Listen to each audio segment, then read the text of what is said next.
महाराष्ट्रात जी विधानसभा निवडणूक झाली, या विधानसभा निवडणुकीमध्ये महायुती पक्षाला मोठ्या प्रमाणात या महाराष्ट्रात विजय मिळवता आला. मात्र जो मुख्यमंत्र्याचा शपथविधी सोहळा ठरलेला आहे, मात्र मुख्यमंत्री अजून ठरलेला नाही. काय वाटते कपिल भाऊ, याबद्दल तुम्हाला काय सांगाल? स्वप्नील, जर आपण पाहतो म्हटलं तर सध्या राज्याच्या जनतेच्या मनातील मुख्यमंत्री कोण हे जर आपण जाणून घेतो म्हटलं तर जवळपास हे नाव निश्चित आहे. आणि ज्या पद्धतीचं मॅन्डेट जे महायुतीला मिळालेलं आहे, त्यामुळं येथे भाजपचेच मुख्यमंत्री होतील हे 100% खरं आहे. याच्यामध्ये देवेंद्र फडणवीस जे भाजपचे नेते आहे ते मुख्यमंत्री होतील, यात कुठं शंका नाही. कारण की या कार्यक्रमासाठी स्वतः प्रधानमंत्री नरेंद्र मोदी जे आहेत ते मुंबईला येणार आहे. त्यामुळं या ठिकाणी जय्यत तयारी सुरू आहे.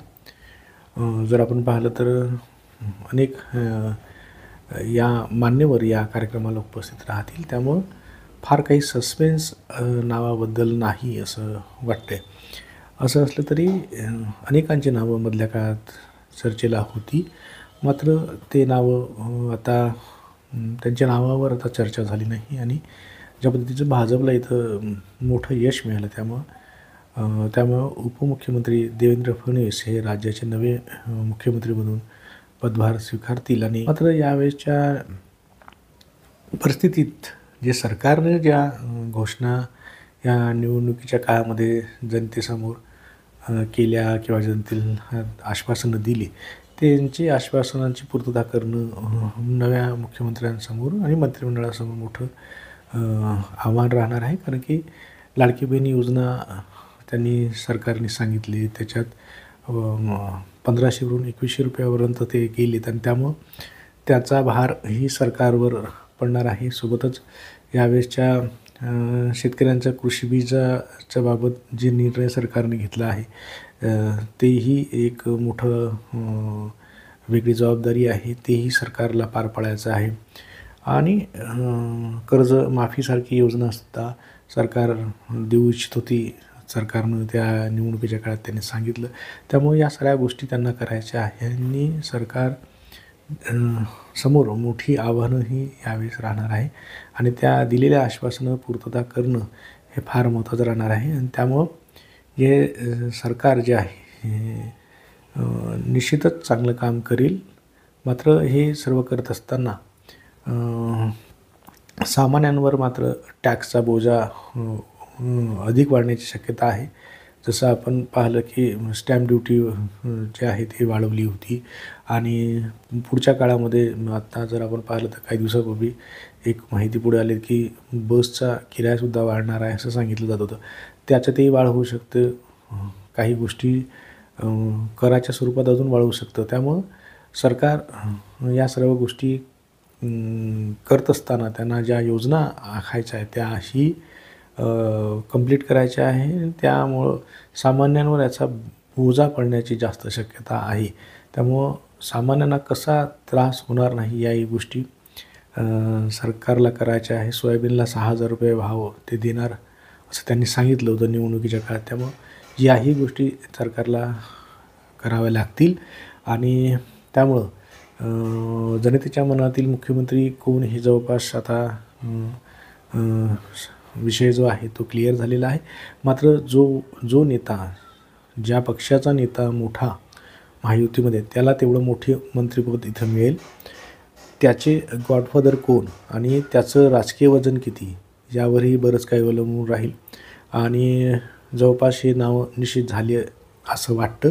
आणि शेवटची जी स्क्रुटनी आहे ते अंतिम अखेरचा हात जे आहे ते उद्यापर्यंत क्लिअर होईल.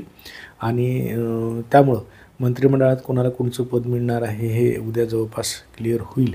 आणि आपल्याला 5 तारखेला नवी मंत्रिमंडळ आणि मुख्यमंत्री कोण हे जवळपास आपल्याला कळेल. आणि मुख्यमंत्री हे जवळपास देवेंद्र फडणवीस राहतील आणि त्यांच्यासोबत इतर कोण सहकारी आहे, उपमुख्यमंत्री कोण, हेही आपल्याला लवकरच कळेल. आणि उद्यापर्यंत हे नावं निश्चित होतील ती आहे. आणि त्यामुळं जास्तीत जास्त पदं आपल्याला मिळावी महायुतीमध्ये असं प्रत्येक पक्षाला वाटतं, तसं स्वाभाविकही आहे. मात्र यावेळेस बहुतांश नेते जे आहे मंत्री आहे भाजपचे असतील. मात्र काही महत्त्वाची खाते जे आहे जसे गृह खातं आहे, जलसंपदा खातं आहे, कृषी खातं आहे, महसूल खातं आहे. हे खातं कुणाकडं जातं हे फार महत्त्वाचं राहील. प्रत्येकजण आपापल्या नेत्यांच्या माध्यमातून आपल्याला हे पद मिळावं, हे मंत्रिपद मिळावं असं तयारीत आहे. शिंदेंची शिवसेना याच्यामध्ये आग्रही आहे आणि त्यामुळं गृह खातं त्यांना मिळावं असं त्यांची अपेक्षा होती, असं चर्चा होती. मात्र ते खातं जे आहे मुख्यमंत्र्याकडे राहील असं जवळपास बोललं जातं आहे आणि त्यामुळं इतर दुसरी खाते जे आहे शिंदेंच्या शिवसेनेला मिळतील आणि अजित पवार यांच्या राष्ट्रवादीलासुद्धा काही महत्त्वाचे खाते मिळतील. मात्र महत्त्वाचे जर म्हटलं तर बहुतांश खाते हे शिवसेना आणि राष्ट्रवादी यांच्यापेक्षा भाजपच्या नेत्यांकडे जास्त राहतील, कारण की त्यांचे आमदार जास्त जिंकून आले आणि मोठा पक्ष तो आहे आणि त्यामुळं मुख्यमंत्री त्यांच्याच पक्षाचे होतील आणि त्यामुळं बऱ्याच ज्या घडामोडी आहे त्यामध्ये आपल्याला पाहायला मिळेल की नवीन चेहऱ्यांनाही संधी मिळेल. जुने चेहरे आपलं दमखम लावून आहे, कोणी 3 वेळा कोणी 4 वेळा जिंकून आले आहे. त्यामुळं त्याचं राजकीय वजन जेवढं जास्त तेवढं त्याला त्या व्यक्तीला तेवढं मोठं मंत्रिपद मिळेल असं एकूण चित्र आहे. त्यामुळं भाजपचे जे मंत्री आहे या मंत्रिमंडळामध्ये जास्त दिसतील. स्वप्नील, या मंत्रिमंडळामध्ये जे मंत्री शपथ घेतील ते कोणते आमदार असतील? कारण की अनेक आमदार जे आहे 3-4 वेळा निवडून आलेले आहे, त्यांनी मंत्रिपदाचा दावाही केलेला आहे. मात्र याबद्दल काय वाटते आपल्याला? स्वप्नील, कसं आहे की अनेक नेत्यांचं असं म्हणणं असतं की मला हे मंत्रिपद मिळावं, मला हे महामंडळ मिळावं. मात्र प्रत्येकाला तेच मोठं पद किंवा मोठं मंत्रिपद किंवा ते खाती मिळावं असं जरी वाटत असलं तरी प्रत्येकाचं समाधान करणं पक्षाच्या वरिष्ठ नेत्यांना शक्य नाही. त्यामुळं काही लोकांची निश्चितच यावेळेस नाराजी राहील. मात्र असं असलं तरी या नाराज व्यक्तींचं समाधान करण्याची जबाबदारी त्या पक्षाच्या वरिष्ठ नेत्यांवर राहणार आहे. त्यामुळं त्यांना कुठंतरी दुसऱ्या महामंडळावर किंवा अजून महत्त्वाच्या ठिकाणी जबाबदारी देण्याचा प्रयत्न वरिष्ठांकडून केला जाईल. मात्र प्रत्येकालाच वाटतं मला मंत्रिपद मिळावं.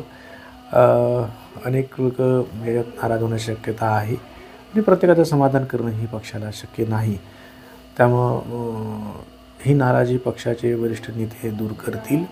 अशा नाराजांनाही कुठंतरी योग्य ती स्थान पुढच्या काळात मिळेल. मंत्रिमंडळ विस्तारामध्ये ही संधी मिळण्याची शक्यता आहे.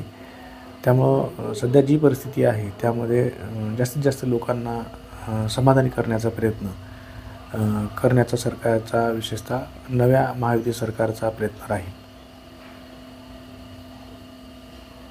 स्वप्नील.